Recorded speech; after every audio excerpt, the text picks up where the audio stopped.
ओम नमः सिद्धेभ्यः।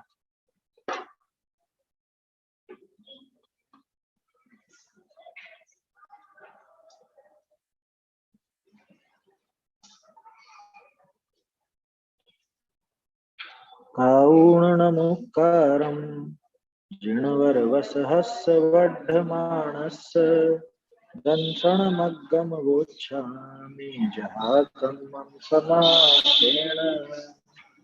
श्रीमद्वीरजिनेश रवि मिथ्यातमहर्ता विघ्नहरन मंगलकरण वंदो वृषकर्ता। वाणी बंधु हित करी जिन मुख नभते गाज गणधर गण श्रुत भूझरी बूंद वर्ण पद साज। गुरु गौतम बंधु सुविधि संयम तप धर और जिन ते पंचम काल में वर्त्यो जिन मत दो। कुंद कुंद मुनि को नमो कुमत ध्वंत हर भान पाहुड़ ग्रंथ रचे जिन्हें प्राकृत वचन महान। प्राकृत वचन महान।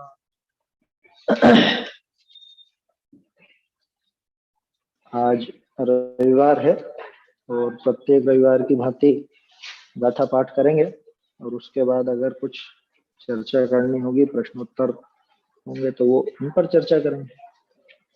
चलिए। कारुणमुक्कारं जिणवरवसहस्रवर्धमानस्य दंसनमग्गमवोच्छामि जहाकम्मं समासेन। कर्णमन जिनवर वृषभ एवं वीर श्रीवर्धमान संक्षिप्त दिग्दर्शन यथाक्रम करूं दर्शन मार्ग का। दंसन मूलो धम्मो उविठ्ठो जिणवरे शिस्साणं तम सोण सतन्मे दंसन हीनो न बंदिवो। सद्धर्म का है मूल दर्शन जिनवरेंद्रों ने कहा। हे कान वालो सुनो दर्शन दीन वंदन योग्य।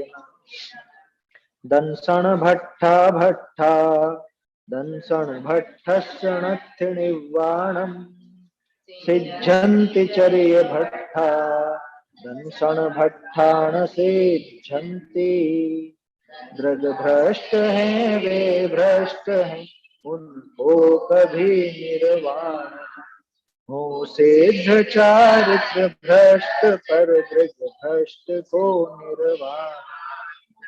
सम्मतरयण भट्टा जानन्ता बहुविहार सत्ताई आराणा विरय्या भ्रमन्ति तथैव तथैव।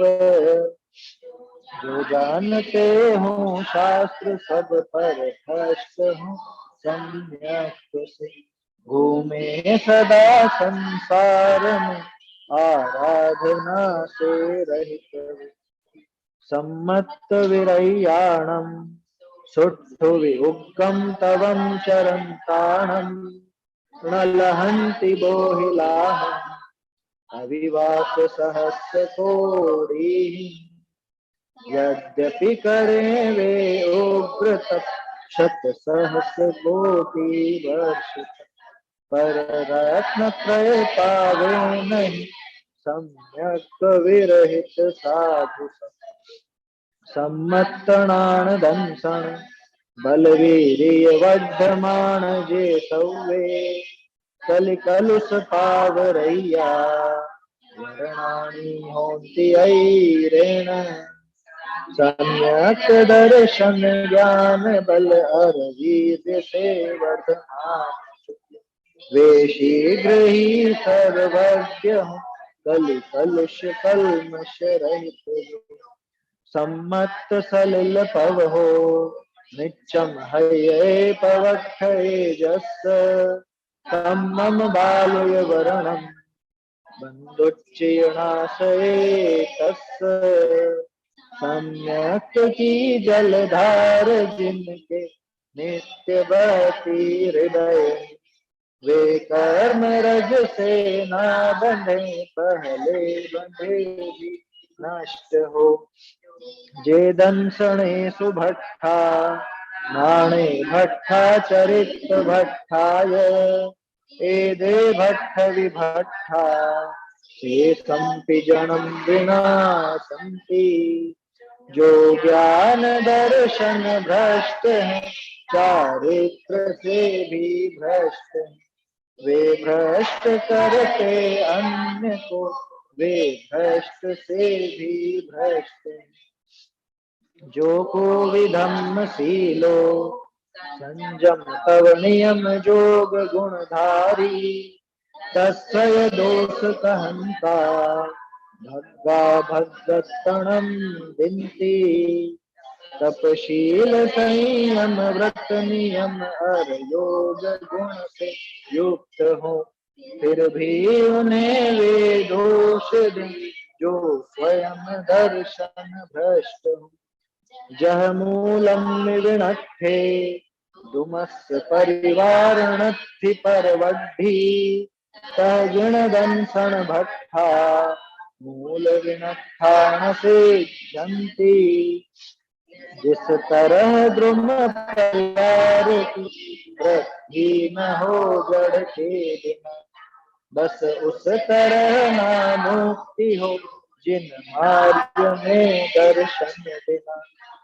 जह मूलाओ खंडो साहा परिवार बहुगुणो होई, तह जिण दंसन मूलो नित्यो मोक्ष न दस। मूल ही है मूल जो शाखादि द्रुम परिवार, बस उस तरह ही मुक्ति मग का मूल दर्शन होगा। जे दंसने सुभट्ठा पाए पाड़ंति दंसन धराणम, ते होंति लल्ल मुआ वही पुंडुल्लहा ते सिंह। चाहे न मन ब्रजवंत से पर स्वयं दर्शन ही न हो, हे बोधि दुर्लभ उन्हें भी वे भी वचन तब ही न हो। 12 गाथाओं का पाठ अपन ने किया अभी।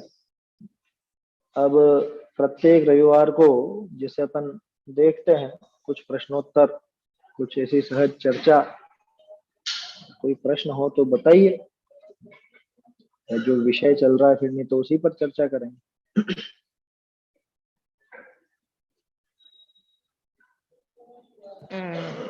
छोटे बच्चों को मोबाइल वगैरह चलाने के लिए देना चाहिए या गेम वगैरह खेलने के लिए देना चाहिए?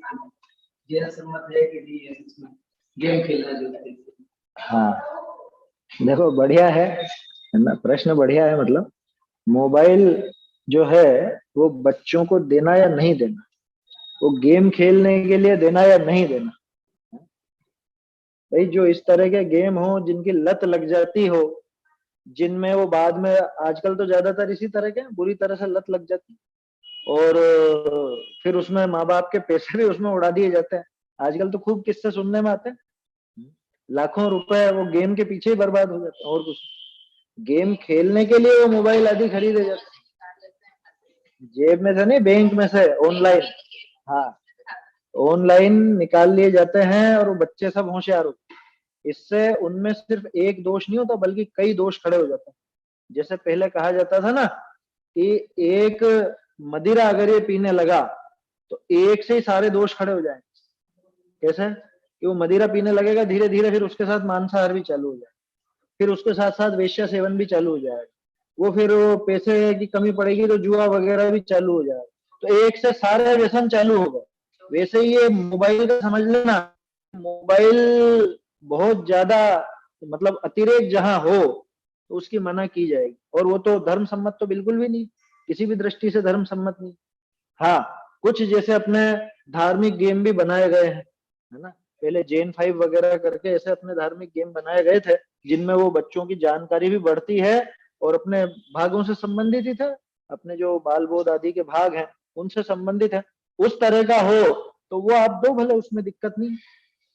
भाई ये तो वैसे ही है जैसे ये क्या है, टीवी देखना कि नहीं देखना, टीवी देखना कि नहीं देखना। अरे टीवी का मतलब क्या समझ रहे हो, ये डब्बा, उसमें जो धारावाहिक आते हैं जिसमें सिर्फ और सिर्फ 5 इंद्रिय के विषय भोगों की ही कथा है, विकथाएं ही हो, उन सीरियलों को नहीं देखना, वो टीवी नहीं देख। बाकी अब इन्हीं पर प्रवचन भी चलता, इन्हीं पर अपन प्रवचन या साहित्य भी, और भी अपने को पीडीएफ वगैरह पढ़नी हो तो इन पर पढ़ सकते हैं। तो ऐसे उपयोग करो तो कोई दिक्कत नहीं। भाई ये तो एक साधन है, ये जिम्मेदारी हमारी बनती है कि वो किस प्रकार से उपयोग में लिया जाए। यही मोबाइल आप स्वाध्याय के सुनने के भी काम में ले सकते हो, यही मोबाइल आप ग्रंथों को पढ़ने में भी काम में ले सकते हो, और यही मोबाइल आप जो फिल्में वगैरह हैं या और भी चीजें हैं, सीरियल वगैरह, वो सब देखने में काम में ले सकते हो, व्यर्थ की बातें लगाने में काम में ले सकते हो, खुद के फोटो वोटो खींचने में काम में ले, कुछ भी काम में ले सकते हो। वो तो अपने ऊपर है कि अपन क्या कर रहे हैं। तो बच्चों को देना या नहीं देना, आज के जमाने में मैं नहीं समझता कि कोई माँ बाप ऐसे होंगे जो इस परेशानी से नहीं जूझ रहे, है ना। तो उसके लिए एक अल्टरनेट देना जरूरी है क्या, क्योंकि बच्चे से अगर आपको कोई खिलौना छुड़ाना है तो दूसरा खिलौना हाथ में देना पड़ता।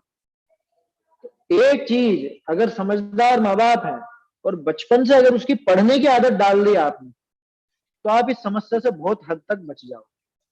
क्या, पढ़ने की अगर रुचि डाल दी, उसको आप बचपन में कहानियां दो, है ना, चाहे लौकिक कहानियां ही दो, प्रेमचंद की दो, कैसी भी दो, है ना। बच्चों की बहुत सारी अच्छी अच्छी पुस्तकें आती है, लौकिक पुस्तकें, चंपक नंदन वगैरह, धीरे धीरे वो देकर के उनकी आदत डालो। क्या, कम से कम पढ़ने की आदत डालो। उसके बाद फिर आ जाओ अपने प्रथमानियोग की कहानी, आ जाओ अपने धार्मिक जो सरल सरल ग्रंथ है उन पर। तो जब उसकी आदत पड़ेगी ना, तो अपने आप इधर ज्यादा समय नहीं लगाएगा, और कदाचित लगाएगा भी तो भी वो आदत नहीं छूटेगी। आया समझ में। और ये प्रत्येक माँ बाप की जिम्मेदारी बनती है कि वो अपने बच्चों को निगाह में रखें कि वो क्या कर रहे हैं। ब्लाइंड फेथ का जमाना नहीं है। आया समझ में। हमें तो बिल्कुल पक्का विश्वास है हमारे बच्चे को, वो नहीं कर सकता है। अरे तुम्हें क्या पता है तुम्हारे पीछे क्या क्या करता है, क्या नहीं करता है। तो माँ बाप के भी माँ बाप बन जाते हैं आजकल बच्चे, मालूम नहीं पड़ती। सोचो तो सही, घरों में ऐसे ऐसे किस्से क्यों सुनने में आते हैं कि फला फला की बेटी ऐसे लड़के के साथ भाग गई, फला का बेटे ने ऐसा कर लिया वैसा कर लिया। तो माँ बाप को क्या पता नहीं था क्या, कि पता करने की कोशिश नहीं करी, पता होता कहां से, कि माँ बाप को पता ही नहीं है और बेटी ने ऐसा काम कर लिया, बेटे ने ऐसा काम कर लिया, ये क्यों हो गया है? हाँ, तो कहने का अर्थ यह है कि इतने भोले मत बनो, या अपने बच्चों को ऐसा भोला मत समझो। अच्छी बात है, वो होंगे भोले या समझदार भी होंगे, लेकिन आप निगाह रखो, उन पर निगाह रखो, टाइम लिमिट रखो।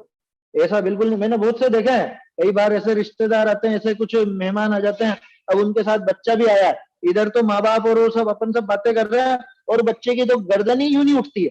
क्या, मोबाइल में ऐसा घुसा रहता है वो सबके बीच में भी, वो गर्दन उठा के नहीं रहता किसका है कौन नहीं। लोक व्यवहार की बात कर रहा हूं अभी, तो धार्मिक बात तो बहुत आगे। सोचो उसका दिमाग उसमें जकड़ गया, वो क्या आगे वो उसके स्कूल का पढ़ेगा या क्या धार्मिक पढ़ लेगा। हाँ, ये असल में माँ बाप प्रमादी है बहुत ज्यादा। वो सोचते हैं कि हम हमारे बच्चों को बहुत अच्छी जिंदगी दे रहे हैं, कुछ नहीं दे रहे, जिंदगी बिगाड़ रहे हैं। उनको अपनी फ्रीडम चाहिए, अपनी वो चाहिए कि हम भी फ्री रहे। अच्छा है बेचारा, कम से कम ये बैठा हुआ है चुपचाप, इसका काम कर रहा है, अपन अपना काम। अरे तुम बर्बाद हो रहे हो और बच्चे को भी बर्बाद कर। आया समझ, ये बहुत जरूरी है ये समझना, क्योंकि ये मोबाइल ऐसी चीज है कि दुनिया में जो चीजें आप नहीं जानते, आप नहीं देख सकते, वो एक छोटा सा बच्चा तक देख ले, चला लेते हैं। 1.5-2 साल के बच्चे। अब देखो इसमें भी एक और चीज है, ये जो मोबाइल बनाने वाली कंपनियां हैं या ये जो सॉफ्टवेयर की कंपनियां, गूगल वगैरह, इन्होंने बहुत सुविधा दे रखी है।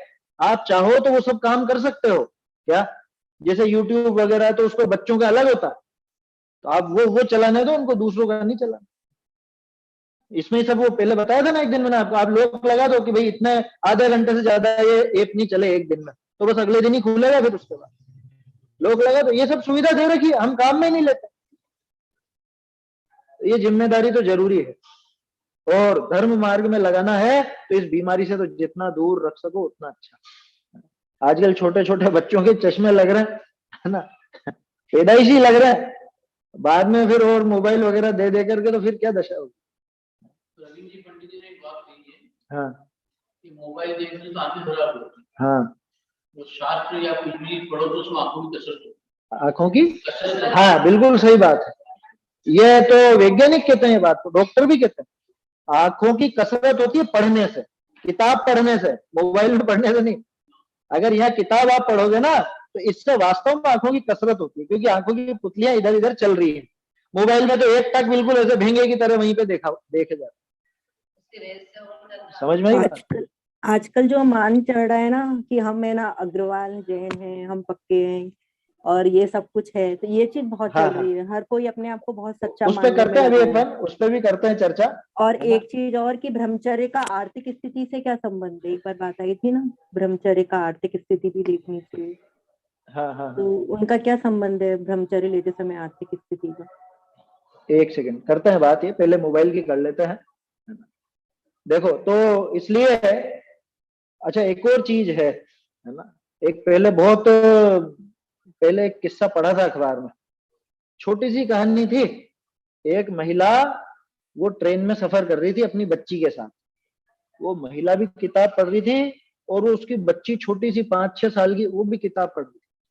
उसके पास एक महिला बैठी कि बेन जी आप ऐसा कैसे कर लेती हो, कि क्या कर लेते हैं कि आपने बच्ची को पढ़ने की आदत कैसे डाल दी? क्या मालूम, क्या मालूम, समझ में आ रहा है कि बच्चे तो वही करते हैं जो अपन देखते हैं, मतलब जो जो देखते हैं वैसे ही करते हैं। बच्चे तो बड़ों की नकल करते हैं, जो हम करेंगे बच्चे भी वैसे ही करेंगे। अब वो माँ को पढ़ने का शौक था तो वो बच्ची को भी पढ़ने का शौक चला, आया समझ में? और ये जो दूसरी जो पूछ रही थी वो खुद मोबाइल में घुसी रहती थी, तो उसके बच्चे भी मोबाइल में घुसते थे।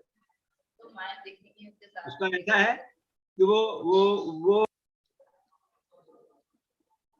आवाज नहीं आ रही आपके साथ?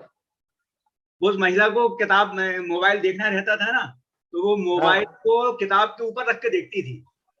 वो कहानी आप अलग जगह ले गए, है ना, मैं जो बता रहा हूँ उसको उतना ही ग्रहण करें क्या? नहीं, वो तो आपने चुटकुला बना दिया उसको। नहीं, वो सच्चा किस्सा है। वो बोलती थी कि बच्चे देख के सीखते हैं। हाँ, तो वो बच्चे चालाकी भी सीख जाएंगे। किताब के बीच में आप मोबाइल रख के पढ़ोगे तो बच्चे भी किताब मोबाइल, है ना, बचपन में जैसे हम लोग करते थे, कभी क्या पढ़ रहे हैं किताब खोल के बैठे और अंदर कॉमिक्स रखी हुई है, ऐसा बहुत लोगों ने किया। हमारी जनरेशन के बच्चों ने खूब किया इस तरह का काम। तो जैसा हम करेंगे वैसा, मतलब बच्चों के सामने जो आप करोगे वैसा वो करेंगे, 100% करेंगे। मोबाइल वगैरह में ये ग्रंथ डाउनलोड कर लेते हैं तो उसमें भी कोई दोष लगता है क्या? क्योंकि मोबाइल को नहीं, किसी भी उसमें कोई जगह पे दोष नहीं है। मोबाइल में ग्रंथ डाउनलोड करने में कोई दोष नहीं है, बस आप विनय रखो, है ना, उसमें विनय रखो। वो तो एक सुविधा है ना, नहीं, मोबाइल को जमीन पे रख देते ना कहीं भी, किसी भी जगह पे। नहीं, कहीं भी, यही तो कह रहा हूँ मैं, विनय रखो, हर कहीं पे मत रखो उसको, मोबाइल को हर कहीं पे मत रखो। क्या करें? 3 दिन उपयोग नहीं करें, 4 दिन, हाँ नहीं करे, उसका उपयोग नहीं करे। डाउनलोड, हाँ कायदा यही है। काल भी आया है, बातें भी करनी है, तो फिर क्या करें? नहीं, अब उसमें ऐसा है, देखो इसको टेक्निकली थोड़ा सा समझना चाहिए अपने को। ये प्रश्न पहले भी कई बार उठा कि अशुद्ध अवस्था में क्या करे, फिर मोबाइल को कैसे हाथ में ले जा करे। तो बहुत सी महिलाएं तो ऐसा करती हैं कि वास्तव में इस्तेमाल नहीं करती। मैं जानता हूँ ऐसी बहुत सी महिलाओं, बिल्कुल इस्तेमाल नहीं करती। फोन वोन भी आएगा तो दूसरे से वो लाउड स्पीकर से बात कर लेंगी, वो मोबाइल को छूती नहीं। तो वो अच्छी बात है, लेकिन इसमें एक बारीकी समझने की है। अब हमने तो जैसे सीखा ना, वो सब जो थोड़ा टेक्नोलॉजी में समझते होंगे वो समझ जाएंगे। हार्ड डिस्क जो होती है या जो स्टोरेज होती है, इसमें अलग अलग ये जो फोल्डर होते हैं ना, ये अलग अलग ड्राइव होती है, ये एक अलग अलग कमरे की तरह होती है, बिल्कुल अलग अलग कमरे की तरह। जैसा आप एक फोल्डर बनाते हो फोटो का तो उसमें फोटो पड़े हैं, एक फोल्डर बनाते हो ग्रंथ का तो उसमें ग्रंथ है, एक फोल्डर बनाते हो आपके जो डॉक्यूमेंट वगैरह तो उसमें डॉक्यूमेंट है। तो एक तरह से उसमें अलग अलग कमरे हो गए, क्योंकि भौतिक रूप में कुछ भी नहीं है वो। आप इस मोबाइल को पूरा खोल करके देखोगे, उसमें से कहीं से कोई ग्रंथ नहीं निकलना, आया समझ में? उसमें खोल करके देखोगे तो भौतिक रूप से कुछ भी नहीं है, इसीलिए इसको वर्चुअल कहा जाता है। क्या ये आभासी है? जैसे ये ग्रंथ है अपने, ये जगह घेरते हैं, उसमें कोई जगह नहीं घेर रहे, इसी साइज में आप 1000 ग्रंथ भी डाल सकते हो, इसी साइज में आप 2000 ग्रंथ भी डाल सकते हो, इसी साइज में 1 ग्रंथ भी डाल सकते हो, या जो भी मतलब जो भी अपनी सामग्री। हाँ, वो जरा जरा सी चीजें हैं। तो भौतिक रूप से देखो तो कुछ भी नहीं है, और उसमें अलग अलग वो खांचे बने होते हैं, अलग अलग वो जैसे हार्ड डिस्क होती है, या इसमें भी हार्ड डिस्क ही होती है आजकल तो, पेन ड्राइव वगैरह जो भी अपन लगाते हैं या मेमोरी डिजिटल कार्ड फॉर्म में लगाते रहते हैं, हैं ग्रंथ। हाँ वो डिजिटल फॉर्म में रहते हैं। तो उसमें ऐसी शुद्धि और अशुद्धि की ऐसी बाधा नहीं है, फिर भी इतना विनय अपन रखे हैं कि जैसे वो अशुद्ध अवस्था हो या कुछ हो, तो ऐसी जगह हो या ऐसा समय हो, तो उस समय अपन ग्रंथ वगैरह या भगवान के फोटो वगैरह वो चीज खोल करके ना देख, कम से कम इतना तो कर ही सकते हैं अपन। सर्वश्रेष्ठ तो ये है कि आप मोबाइल का ही प्रयोग मत करो ऐसे समय में, और अगर कदाचित करते भी तो सिर्फ फोन करने जितना या जो भी है उतना मत। जहां पे आपके वो ग्रंथ वगैरह है, प्रवचन वगैरह है, वो चीज आप मत खोलो, माने उस कमरे में प्रवेश मत करो, ऐसा अर्थ निकालो। मतलब वो अगर आप उसको अलग अलग ढंग से देखेंगे, मतलब टेक्नोलॉजी की तरफ से, तो वास्तव में बिल्कुल अलग अलग कमरे जैसा ही है वो। उन फाइलों की एक लोकेशन होती है, और उस लोकेशन पर ही वो फाइल पड़ी होती है। आप जब उस लोकेशन को खोलोगे तभी वो फाइल सामने आती है। ये उस टेक्नोलॉजी का सच है। तो श्रेष्ठ तो यह है कि प्रयोग ना करें, फिर भी अगर मोबाइल का उपयोग करना ही पड़ता है तो धार्मिक वस्तुएं तो उस समय खोल करके ना दें, ना प्रवचन। उस समय बस से लेने जाते हैं, फेसबुक चलाती है, फेसबुक क्या है कि भगवान की फोटो की वो तो सब आता है, उस पर तो सब आता है, तो दोस्त लगेगा। बिल्कुल दोष लगेगा। सोशल मीडिया का प्रयोग वास्तव में उस समय नहीं करें। देखो शास्त्रों में तो ऐसा आता है कि जब ये मतलब अशुद्धि के दिनों में या कुछ भी इस तरह, आप बिल्कुल शांति से एकांत में बैठ करके जो स्वाध्याय किया तत्व विचार करो, तत्व चिंतन करो, है समझ में। अब बहुत से लोग कहते हैं कि दूसरे से चलवा के हम सुन ले कि नहीं सुन ले, कि भाई कोई दूसरा सुन रहा हो और आपके कानों में पड़ती हो वो अलग बात है, लेकिन आप आपके निमित्त से मत चलो, है समझ में।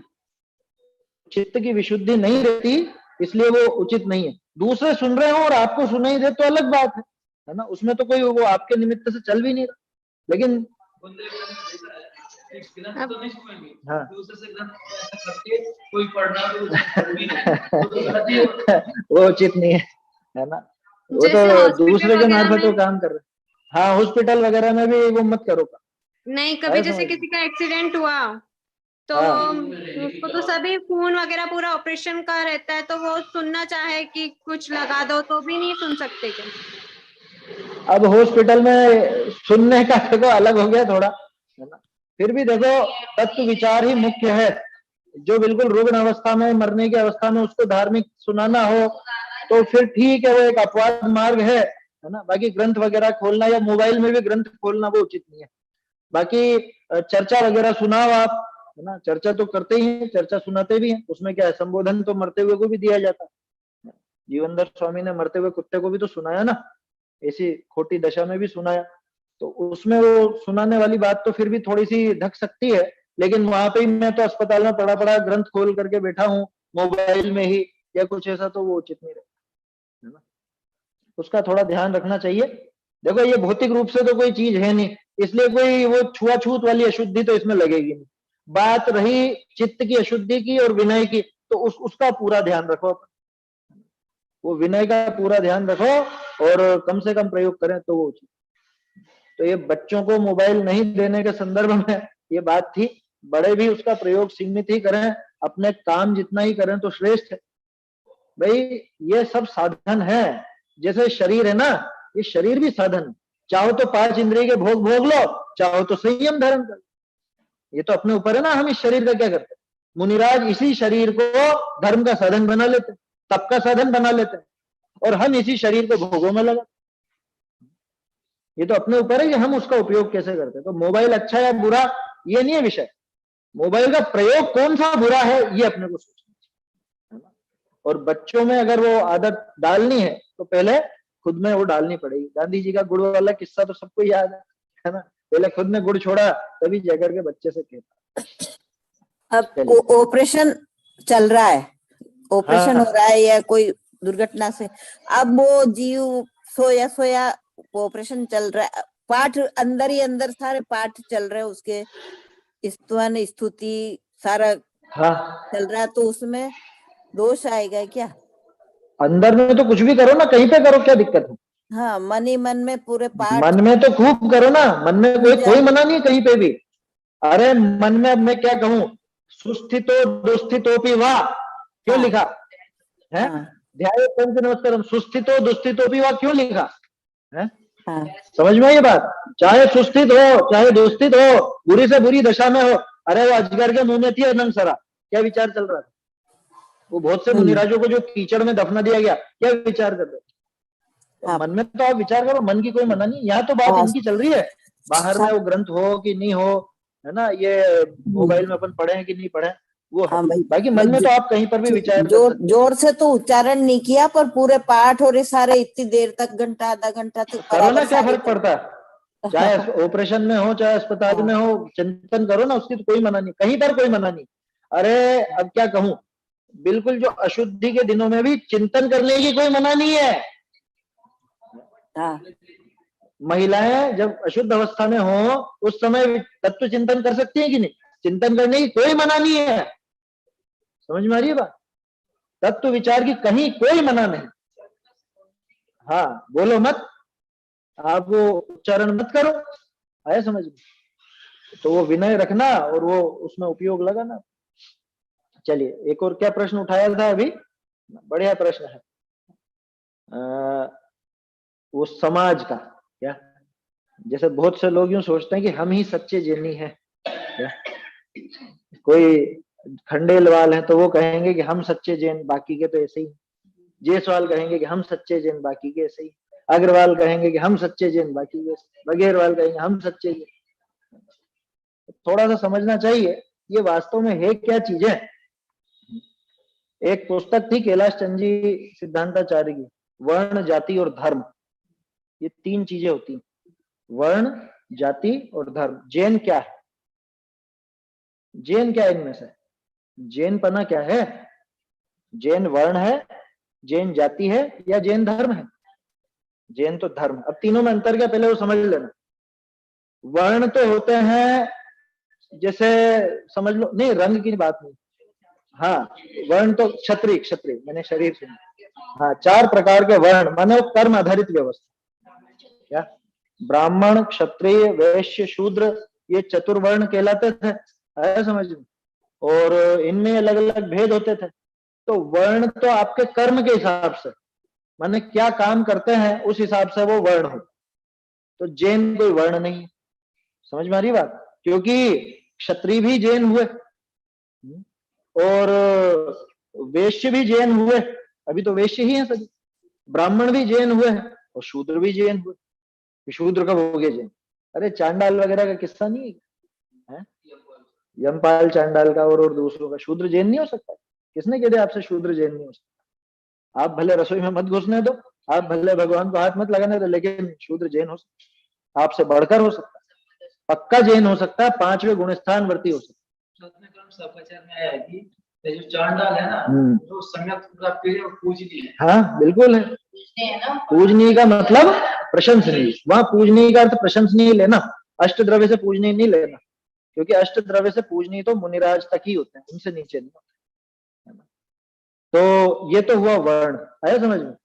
जाति होता है आपकी उत्पत्ति कहाँ कैसे क्या हुई है वो दिखाने वाली चीज।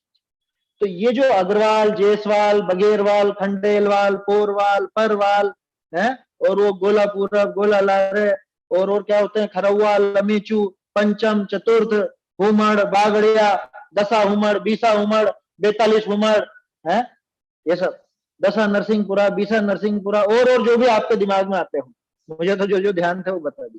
क्या सभी तरह के मित्रों से पाला पड़ा ना, तो होते हैं, सभी तरह के होते हैं। साउथ में जाओगे आप सोचते हो हम सच्चे जैन, वहां जाके पूछोगे क्या होता है खंडेलवाल है, कहाँ का ये तुम जैन? वो कहेंगे हमें जैन। तो समझ में आई बात? कौन खंडेलवाल कौन जायसवाल कौन बघेरवाल, अभी करते हैं उस पर भी चर्चा। तो वो है जाति। अब ये जाति, और फिर इस जाति के ऊपर जो है भाव कि हम ही है, बाकी के तो ऐसे ही है, ये जाति मत नहीं है क्या है? ये जाति मत ही तो है, और कैसा होता है जाति मत?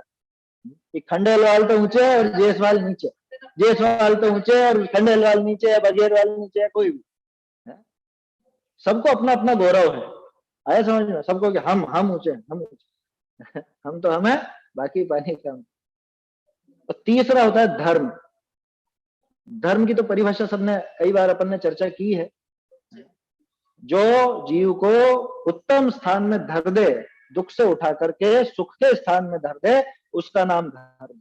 और ऐसे धर्म का कार्य तभी सिद्ध होता है जब उसको धारण किया जाता है। माने धर्म धारण करने की वस्तु। पैदा आप भले जैन में हुए हो, जाति आपकी जैन हो सकती है, लेकिन धर्म से आप अजैन हो अगर जैन पने का पालन नहीं करते। ये विचार करना। क्या कोई कहना तुम कौन हो, कि जाति से तो जैन है और धर्म से। अब आजकल वो सेंसस चल रहा है ना, उस आने वाला है अभी जनसंख्या का, उसमें जाति और धर्म दो कॉलम दिए अलग अलग। उससे समझ जाना चाहिए कि दो अलग अलग चीजें हैं। धर्म तो जो धारण करे उसका होगा, और सब अब देखो कहने में तो यही आता है कि भैया दोनों जगह जैन लिखना है ना, संख्या दिखाने के लिए, लेकिन वास्तविकता विचार कर लेना कि धर्म किस किस का जैन। तो उसमें दो कैसे दिए? दो दिए ना, अलग अलग दिए उन्होंने। जाति वो भी जानते हैं कि जाति से पैदा होने के आधार पर वो धर्म क्या पालन करता है। जैन के घर में पैदा हुआ और जैनी के लायक आचरण नहीं है तो क्या धर्म है उसका, है? क्या कहलाएगा वो? कौन?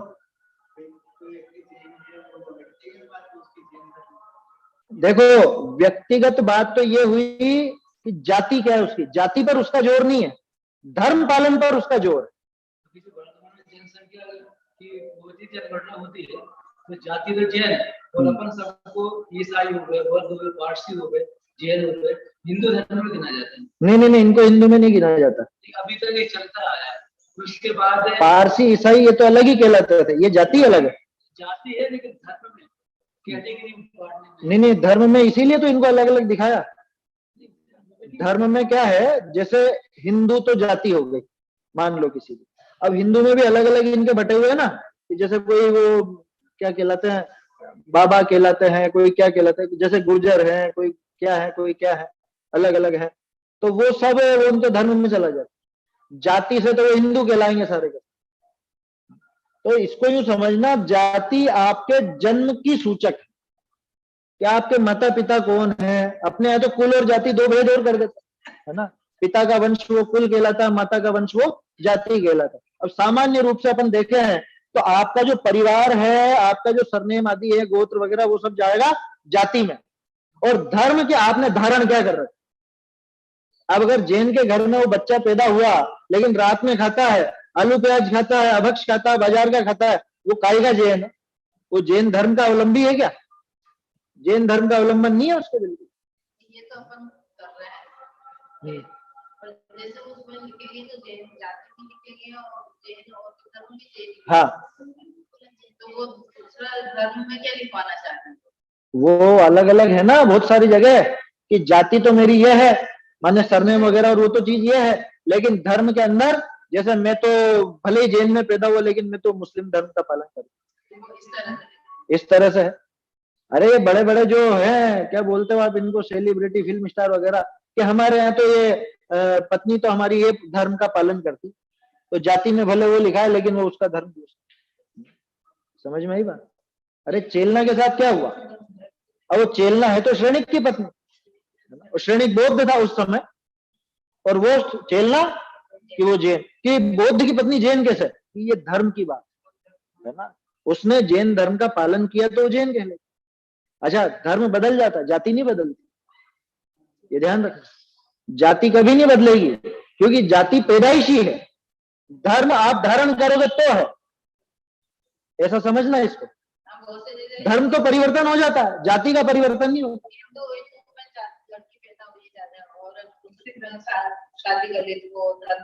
वो धर्म का वो पालन करने लग गई तो है ना, उस धर्म का पालन करने लगी तो उसको वो धर्म का ही कहा जाता।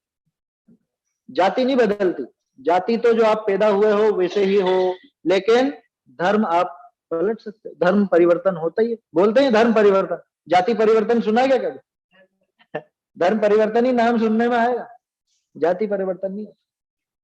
ठीक है, तो ये तो हो गए वर्ण, जाति और धर्म, ये तीन चीजें होती। ठीक है, अब इसमें जो अपना प्रश्न है उसमें जाति का मुद्दा मुख्य है। असली जैन कौन सी जाति है? अरे तीर्थंकरों की जाति का कोई दिख रहा है आज? तीर्थंकरों की जाति का कोई आज मौजूद दिख रहा है क्या? कहाँ ये वो वंश? कहाँ ये? सब जातियों का प्रारंभ होता है किसी व्यक्ति विशेष के पीछे चलने से अथवा कोई घटना विशेष से, तब जाके वो जातियां बनती है और एक में से अनेक अनेक अनेक निकलती जाती। समझ में आई बात? आदिनाथ जी के टाइम पे कौन सी जातियां थी, कौन से वंश थे? उन्होंने स्थापित किया इक्ष्वाकु वंश। उसके बाद उनके बेटों से, भरत जी से चला सूर्य वंश और बाहुबली से चला सोम वंश अथवा चंद्र वंश, दोनों ही नाम। ठीक है, उसके बाद उसी चंद्र वंश के अंदर फिर कुरु वंश वगैरह और भी हुए। इक्ष्वाकु वंश के अंदर ही वो सूर्य वंश होता था जिसमें राम जी हुए। अब महावीर स्वामी का नाथ वंश का तो नाम ही सुनने को नहीं मिलता पहले। फिर तो ये सब धीरे धीरे धीरे धीरे डिवाइड होते जाते हैं। आया समझ में? वंश क्या था स्थापित किया ना, इक्ष्वाकु वंश के थे। अब इक्ष्वाकु वंश के बाद में भरत जी और बाहुबली, तो भरत जी के जो संतानें हुई उनके द्वारा वो सूर्य वंश चला आगे, अर्क वंश भी कहते हैं उसको। और इधर सोम वंश या चंद्र वंश चला बाहुबली जी के नाम से। समझ में आ रही बात? तो उसमें कोई ऐसी समस्या नहीं है, वो तो एक से एक फैलते जाते हैं, बढ़ते जाते हैं। परिवार बढ़ता जाता है ना जैसे, उसी तरह से ये होता है। और प्रत्येक जाति का अपना अपना इतिहास, तो बहुत सौ को उसी इतिहास पे घमंड रहता है। समझ में? अरे तुमको घमंड किस बात का? तुम क्या पालन कर रहे हो उनका? जिन महापुरुष के पीछे चल के तुम ये बने हो, तुम क्या पालन कर? अरे हमारा खंडेलवाल सबसे ऊंचे, क्यों? सबसे पुराना है हमारा। पूरे भारत में कहीं भी जाके देख लो, खंडेलवाल तो सभी जगह मिलेंगे आप। अरे किसने बनाया? कि जिन सेनाचार्य ने बनाया। अब है इतिहास है तुम्हारा, वो भी तो देखा था है ना, गोलापुरव का, 12वीं सदी का। तो सबका इतिहास है अपना अपना। अग्रसेन राजा, वो अग्रवाल अग्रवंश चल रहा उनके द्वारा। तो उस समय पे वो जैन थे और बाद में उनमें से कुछ कुछ हिंदू अन्य भी होने लगे। तो धीरे धीरे दोनों तरह की मान्यताएं चली। शुरुआत में वैसे ही थे। तो मूल से देखो तो मूल से कोई भी जैनी नहीं, और देखो तो सारे ही जैनी। क्यों? क्योंकि आखिरकार कहीं ना कहीं जाके तो आप वहां पे भरत बाहुबली तक पहुंच ही जाओगे। समझ में आ रही है बात? तो कहीं ना कहीं कोई ना कोई संबंध तो बैठ ही जाएगा। तो किस बात का घमंड करना है? कौन है ऊंचा? बाबूजी क्या कहते थे? ये वाल है ना, वाल, वाल माने इंग्लिश में वाल माने WALL, वाल माने दीवार। ये वाल दीवार है, ये दीवारें तोड़ो। क्या? जैन बनो, खंडेलवाल मत बनो, जयसवाल मत बनो, बघेरवाल मत बनो, और वाल मत बनो। ये वाल माने दीवार, जैन बनो इनको तोड़कर। समझ में आई बात? बहुत सोचते हैं कि हमको तो नहीं बेटी तो हम ऐसे हमारे इसमें ही देंगे। अरे शास्त्रों में क्या लिखा है कि साधर्मी हो और विजातीय हो तो कन्या दे देना। क्या क्या कहा? सुनो ध्यान से। विजातीय हो लेकिन साधर्मी हो तो कन्या दे देना, और अगर सजाती हो लेकिन विधर्मी हो भूल के भी कन्या मत दो। ये शास्त्रों का कथन है। बाबूजी तो कहते थे कुएं में डाल के मार देना भले, लेकिन ऐसे कसाई के घर में बच्ची को मत देना। कौन कसाई के? हम कोई कसाई? अरे वो कसाई है जिसके घर में जैनत्व का आचरण नहीं है, और क्या है वो? जो रात में खाता हो, रात में बनवाएगा तुम्हारी बच्ची से, जिसने कभी अपनी जितनी भी उम्र है उसने कभी रात में बनाया नहीं, कभी रात में खाया नहीं, आलू प्याज लहसुन जमनीकंद खाए नहीं, बनाए नहीं, और वहां जाकर के बनाना पड़ेगा, उसका धर्म भ्रष्ट करोगे? समझ में आई बात? इतना खुल के कहते थे वो तो। ये तो क्या कुंवारी रख देंगे क्या? अरे क्यों कुंवारी रख दे? कुंवारी रह जाए, ब्रह्मचर्य से रहे तब तो श्रेष्ठ है, वो तो श्रेष्ठ बात है। लेकिन अगर विवाह करना ही है बच्चे का या बच्ची का, तो ऐसे से करो जिससे धर्म बढ़े। समझ? आज तक जो उसने धर्म का पालन किया, मुख्य रूप से लड़कियों पर इसलिए बोल रहा हूँ क्योंकि उनको एडजस्ट करना पड़ता है। समझ? अब जैसे परिवार में जाएंगे फिर वैसे ही रहना पड़ेगा। बहुत कम होती है दृढ़ ऐसी क्या जो बाद में जाके अपने परिवार को सुधार दे, परिवार को बदल दे, बहुत कम होती है। अधिकांश तो ढल जाती है वैसी की वैसी। और रिश्तेदार भी ऐसे होशियार होते हैं, कह रहे नहीं बेटा अभी से नियम नहीं लेना, ऐसे अभी से इतने कठोर नियम नहीं लेना, लड़का नहीं मिलेगा, या फिर मिलेगा तो फिर वहां कैसे सधेगा? हाँ, वही देखना चाहिए। आया समझ में? समझ में आ रही है बात? देना ही नहीं, चल दे यहाँ से, है ना? आप पधारे, कोई बात नहीं, लेकिन आपकी ये प्रवृत्ति हमारे यहाँ तो नहीं चली। हाँ, यहाँ तो समझने की बात है कि ऐसे स्थान पर बिल्कुल नहीं। भाई आप धर्म बढ़ाना चाहते हो कि समाप्त करना चाहते हो, ये विचार करना। इसलिए जो जातिवाद का जहर चलता है ना माथे पर कि नहीं साहब समाज में ही देंगे, अपनी समाज में देंगे, है क्या होता है समाज? कितना समझते हो समाज? ये समाज तो ऐसे नए नए बनते हैं, पता भी नहीं पड़ेगी। हाँ, वो जैन ही नहीं है ना, वो जैन नहीं है जिसके घर में आलू का जैनी और आलू का टोकरा घर में है। बहुत से लोग कहते हैं कि सर्दी चल रही है ना, तो अदरक को दवाई के रूप में चलना चाहिए, ऐसा लोग कहते हैं। ये सभी चला लो ना, तुम तो कल से मांस भी चला लो, उसमें क्या है? अदरक दवाई के रूप में चलना चाहिए, मांस भी चलना चाहिए, उसमें क्या है? वो कोड लिवर ऑयल आता है, वो मछली का वो तेल खाने लग जाओ, विटामिन ई की तो कमी होती है जैनों को, विटामिन डी की, वो सब खाना दवाई के रूप में तो सभी चलेगा, फिर क्यों नहीं चलेगा? अरे बहुत उपाय है। हाँ, ऐसा कोई पदार्थ नहीं है विश्व में, मतलब कोई ऐसा वो क्या बोलते हैं आप, तत्व नहीं है जिसका आपको अल्टरनेट ना मिले, जिसका सब्स्टिट्यूट ना मिले। इसलिए जो लोग ऐसे बातें करते हैं ना अदरक के और गाजर के लिए या उसके पक्ष में, बिल्कुल भ्रष्ट है, बिल्कुल भ्रष्ट। समझ में आई बात? जो बहाना बनाते हैं एकदम भ्रष्ट, जैन कहलाने लायक नहीं। खैर, मैं तो क्या कह रहा था, ये जो समाज का थोड़ा जो घमंड है उसको एक तरफ पटको, उसमें कोई दम नहीं है किसी भी तरह से। आपको पता भी नहीं है आपके ही जाति के जाने कितनों के सरनेम बदल चुके हैं। समझ में आ रही है बात? ये अपने इधर बघेरवाल होते हैं ना, मैं नागपुर गया था, उस साइड लाट होते हैं, लाट, वो उन्हीं का ही समाज है पूरा। अब सोचो वहां कैसे और यहाँ कैसे। ऐसे ही हुमड़, हुमड़ अलग अलग तरह के, सब जगह अलग तरह, जातियां गोत्र बदल जाती है, बरजात्या, गोदिका, भोसा, ये तीनों की तीनों एक ही है। फिर क्या करोगे? कहा क्या करोगे? समझ में आ रही बात? तो समाज का या जाति का या ये कोई गौरव नहीं है, ये इसमें गौरव जैसी चीज है भी नहीं। देखो एक चीज ख्याल में आती है, एक छोटेपन में कहानी पढ़ी थी स्कूल में। आम है ना, आम लटका हुआ पेड़ पर। अब पेड़ पर नया आम आया, अब जानवरों में और पक्षियों में झगड़ा हो गया। किस बात का? कि आम पे तो हमारा अधिकार है। क्या जानवर बोले देखो पेड़ कहाँ पे लगा? जमीन पे लगा, जमीन पे लगा ना पेड़, और इसी पेड़ से आम लगा, तो आम पे तो हमारा अधिकार है, हम खाएंगे, पक्षी कोई नहीं खाएगा। पक्षी भी लड़ने लगे। क्या ये लगा कहाँ पे है? तो हवा में, जमीन के छुराए गए, ऊपर लटक रहा है। हम यहाँ पक्षी बेच सकते हैं, तुम नहीं आ सकते ऊपर, हम खाएंगे। अब चमगादड़ भी आई। चमगादड़ बोले कि मैं तो पक्षी भी नहीं हूं, मैं तो जानवर भी नहीं हूं, मैं खाऊं, तुम दोनों लड़ो। ये सब लड़ते रहे और आम को उसमें रहने वाले कीड़े ने खाया। बोलो अब आम किसका है? मैं वो कहानी का सार समझ में आया? आम किसका? जो खावे उसका। तो जैन पना किसका? किसी की बपोती नहीं है कि ये इस समाज के हैं तो ये जैन है, या ये है पक्के जैन, या वो पक्के जैन, ये असली जैन है, ये नकली जैन है। हमारे एक रिश्तेदार है, अभी भी है। मैं गया था एक जगह, वहां पे अब हमारे अपने समाज के कोई मतलब खंडेलवाल कोई भी नहीं, वहां पे तो अग्रवाल थे, जायसवाल थे। अरे तू तो अजैनों के यहाँ पे खा के आ गया, ऐसा कहते क्या कि तू तो अजैनों के यहाँ खा के आ गया। मैंने कहा अच्छा वो अजैन है, और तुम जो सब जगह खाते फिरते हो, हैं, तुमको बिल्कुल विवेक नहीं खाने पीने का, भक्ष का, हर किसी की रसोई में पहुंच जाते हो, और तुम जैन हो। बात समझ में आ रही है? तो जो जिन लोगों के दिमाग में ऐसा बैठा हो कि हम ही सच्चे जैन है, बाकी के अजैन है, ये उन जानवरों और चिड़ियाओं की तरह। समझ में आ रही है बात? जो चखे उसका है आम, तो जो धारण करे उसका है जैन।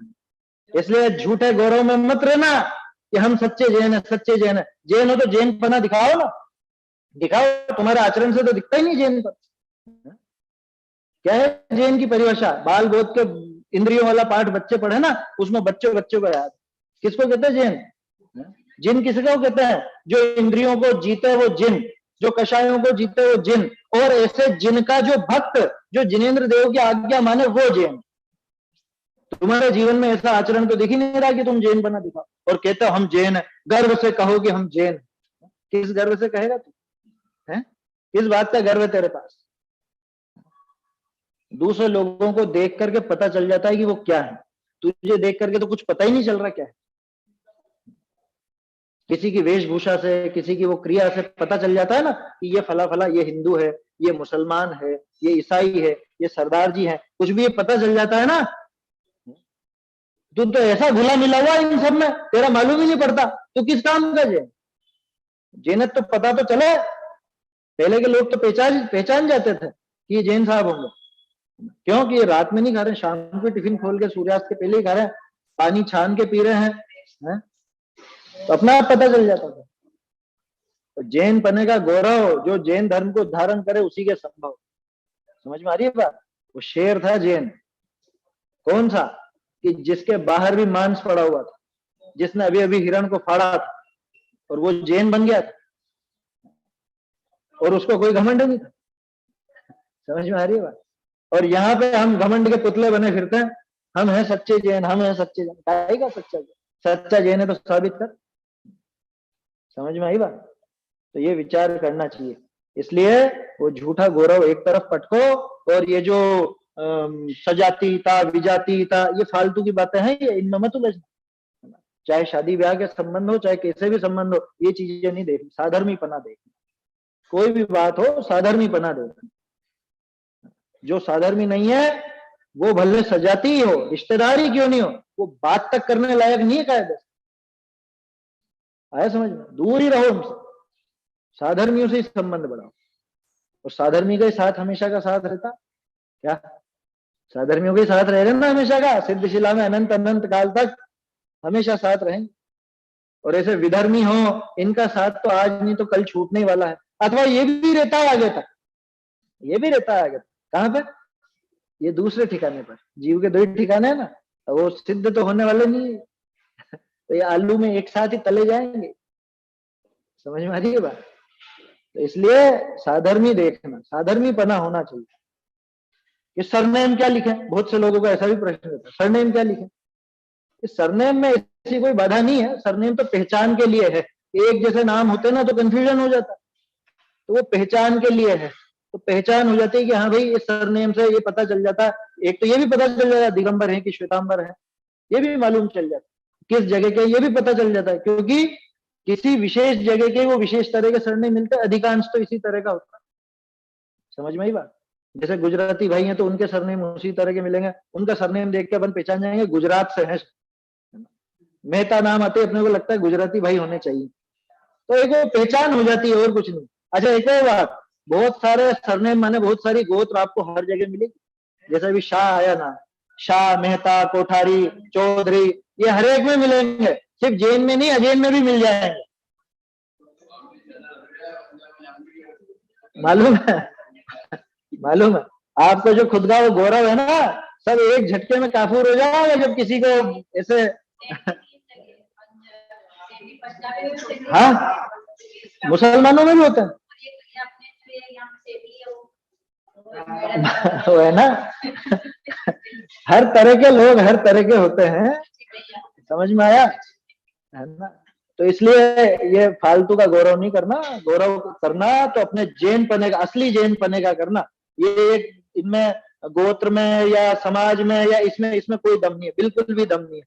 और सजाती विजाती पना बिल्कुल नहीं देखना चाहिए, साधर्मी पना देखना चाहिए, है ना? चलिए मेरे ख्याल से काफी चर्चा हो गई इस पर। और भी एक और क्या पूछा था आपने? ब्रह्मचर्य का आर्थिक स्थिति से क्या संबंध है? ब्रह्मचर्य का आर्थिक स्थिति से क्या संबंध है? कोई संबंध नहीं है ब्रह्मचर्य का आर्थिक स्थिति। ब्रह्मचर्य का क्या आर्थिक स्थिति से? ऐसा प्रश्न क्यों हुआ? एक बार ऐसा होता है ना कि जो गरीब मतलब कि जिनकी स्थिति अच्छी नहीं होती, तो वो तो या तो है ना इस टाइप से कुछ कर लेते हैं, किसी संघ में शामिल हो जाते हैं। आ गया, मुझे समझ में आ गया। वो तो ठीक है, इनका कहना यूं है कि जिनकी आर्थिक स्थिति अच्छी नहीं हो और वो ब्रह्मचर्य ले लेते हैं या वो मुनि पने में आ जाते हैं या माताजी बन जाते हैं, उसका कोई लेना देना नहीं है। अगर कोई ऐसा सोच करके बना है तो ये तो बहुत गलत काम है। अगर विरक्ति नहीं है और कोरा इसलिए मैं मुनि बन जाऊं कि अरे मेरे माथे कर्जा बहुत है या मेरे तो गरीबी बहुत है, कोई व्यवस्था नहीं हो रही, मुनि बन जाऊंगा तो कम से कम खाने पीने की और वो सब व्यवस्था तो हो ही जाएगी, ये तो उल्टा पाप का काम है। अगर ऐसी स्थिति देख करके कोई इस तरह का धारण करे, पद धारण करे, ये बहुत बड़ा पाप है। हाँ, विरक्ति सही में आई हो, वास्तविक विरक्ति आई हो, तत्व ज्ञान हो, अपनी भूमिका की समझ हो और वो करे तो कोई दिक्कत नहीं होती है। वो होती है। प्रवचन सार जी की जो चरणानुयोग सूचक चूलिका है 200वीं गाथा के बाद, उसमें ये सब चीजें हैं, है ना। कौन मुनि बन सकता है, कौन नहीं बन सकता, उसी तरह से ये यहाँ भी लगाना सही है बात, है ना। उसका आर्थिक स्थिति से लेना देना नहीं है, लेकिन आर्थिक स्थिति देख करके कोई अगर ये पद धारण करे तो ये तो बहुत उल्टा काम है, ये पाप का काम। हाँ, अरे ब्रह्मचर्य प्रतिमा तक वो व्यापार कर सकता है, 7वीं प्रतिमा तक, आया समझ में। 8वीं प्रतिमा से व्यापार छूटता है, आरंभ त्याग जहां पे है ना, वहां से व्यापार छूट। 7वीं प्रतिमा ब्रह्मचर्य प्रतिमा का धारी हो ना। ये किसने कह दिया कि ब्रह्मचारी हो गए तो समाज के ऊपर पड़ जाओ, है? ये कहीं पे भी नहीं है। और आजकल ये चीज बहुत देखने में आती है, मैं ब्रह्मचारी बन जाऊं और फिर अब करो, आप लोग करो मेरी व्यवस्था, आपके ऊपर है मेरी जिम्मेदारी। ये कहां लिखा रहा है कि ब्रह्मचारी व्यापार नहीं कर सकते? कैसा?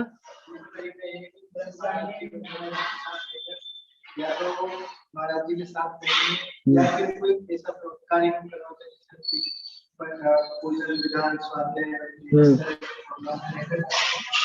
उससे पैसा कमाएंगे, वो तो खोटा काम है, वो व्यापार की नहीं कही गई है ना, धर्म के व्यापार की नहीं कही गई है।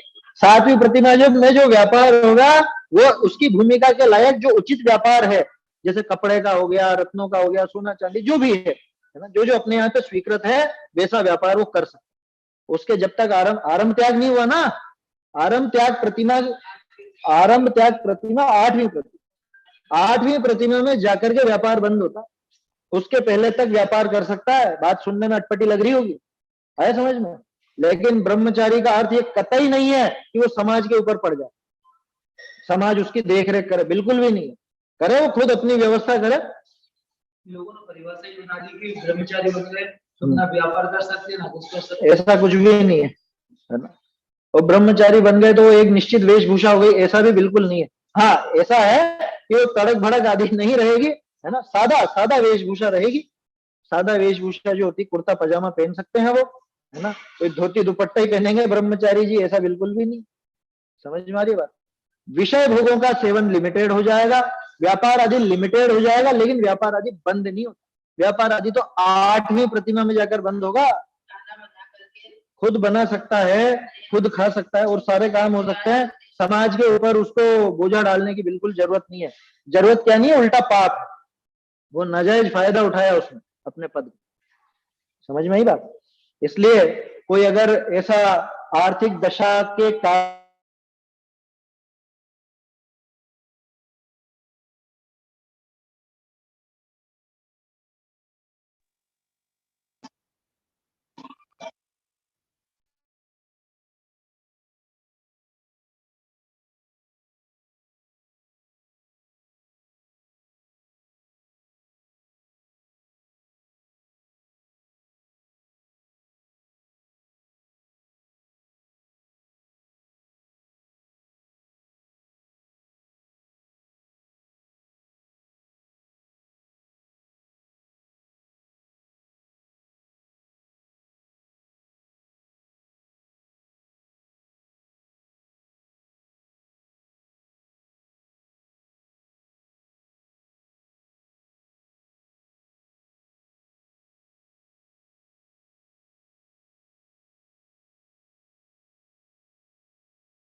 चलिए समय भी हो गया है ना, समाप्त करते हैं चर्चा।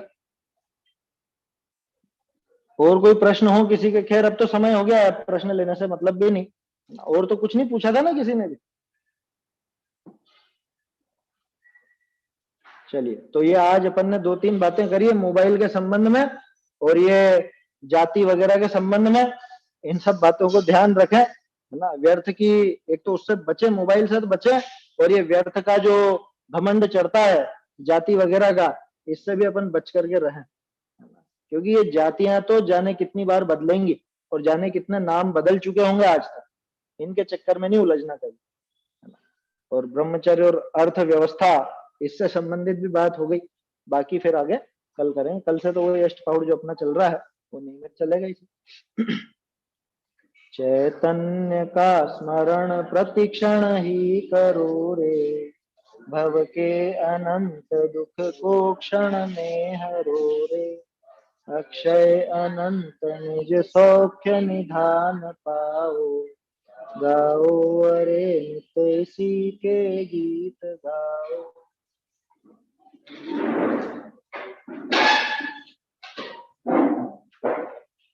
जिनवानी स्तुति।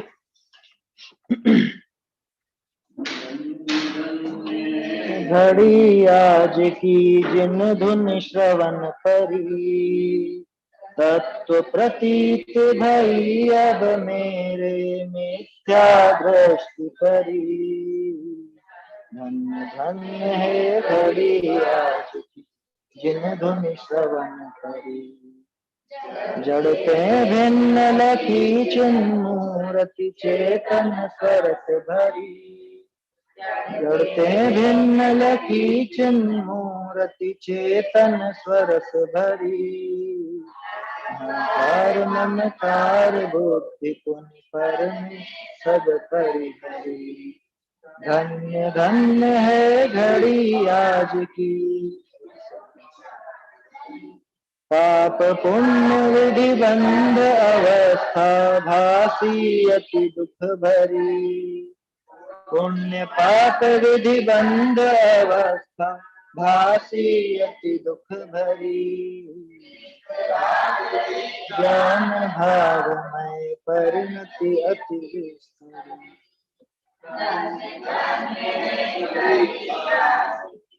जिन धुन श्रवण परी। चाह दाह नसी बरसी पुण्य समता मेघ झरी, चाह दाह नसी बरसी पुण्य समता मेघ झरी। दाढ़ी प्रीति निराकुल पद सो भाग चंद हमरी, धन्य धन्य है घड़ी आज की जिन धुन श्रवण परी, तत्व प्रतीति भई अब मेरे मिथ्या दृष्टि